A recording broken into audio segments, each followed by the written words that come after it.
Bah oui, non mais là maintenant, tu me fous la pression. Je suis Myriam Muller, je suis la directrice artistique du Théâtre du Centaure. Le Théâtre du Centaure est un petit lieu un peu d'art et d'essai, on peut dire, puisqu'on a 50 fauteuils. C'est un lieu assez magique, c'est cette cave voûtée. Même si la scène est très très petite, ça nous permet, mine de rien, de faire Shakespeare, Molière, Tchekhov. Parfois, on est à 10 sur scène. Et comme ce lieu a quand même une âme, c'est pas une black box, on peut faire des classiques, des modernes, un peu de tout en fait. L'avantage de ce petit lieu, c'est vraiment déjà le charme, parce que c'est une cave voûtée du centre-ville de Luxembourg, et en plus cette proximité avec les comédiens. Donc c'est vraiment l'axe aussi de programmation qu'on a au Théâtre du Centaure, c'est-à-dire de suivre des auteurs, des textes, et aussi surtout se baser vraiment sur les comédiens. La programmation, elle tourne surtout au niveau de la programmation de la création luxembourgeoise. C'est un peu une pépinière d'artistes, donc il y a beaucoup de jeunes comédiens, de jeunes metteurs en scène qui vraiment font leurs pattes ici pour travailler après dans des plus grandes maisons, mais en même temps ça ne les empêche pas après de revenir ici aussi.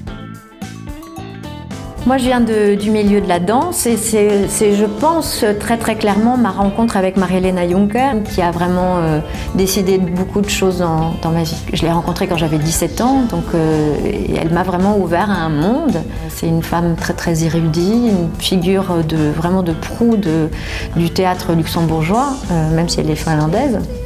Un grand metteur en scène, une superbe directrice d'acteurs. Elle m'a appris énormément de choses. Elle n'a pas dû me chatouiller longtemps pour que ça m'intéresse, donc ça venait de moi aussi. Mais c'est vrai qu'on a fait un long parcours ensemble. Et de fait, en a découlé aussi ma direction artistique du Théâtre du Centaure. Je veux dire, ça s'est fait d'une façon très très organique, pas poussée du tout. C'était normal que je sois la digne, enfin j'espère la digne, mais en tout cas l'héritière de Marie-Helena Juncker. Elle m'a toujours fait confiance, mais je n'ai pas eu à tuer le père ou la mère. Dans l'âme, dans son ADN, je pense que ce théâtre n'a pas changé. J'ai commencé par la danse, je voulais être danseuse, voilà. Donc finalement, ce milieu ne me convenait pas. Et donc j'ai commencé l'art dramatique au Conservatoire de la ville de Luxembourg, ce qui m'a beaucoup plu.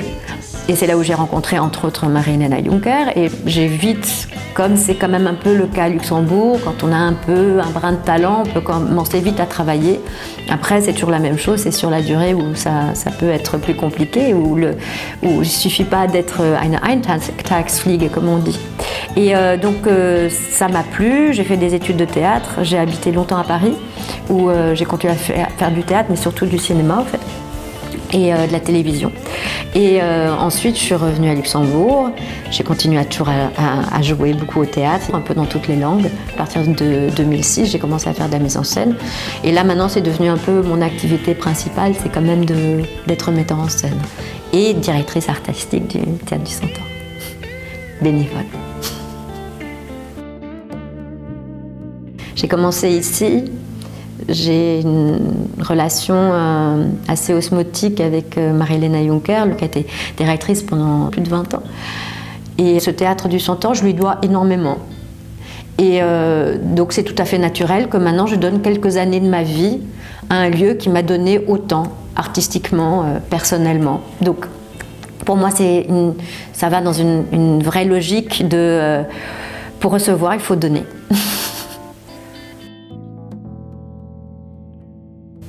Théâtre. Contemporain. Docudrama. Comédie. Plutôt anglaise. Shakespeare. En salle. Petite salle parce que auditorium, c'est autre chose. Mark Ohlinger. Also Reinhard.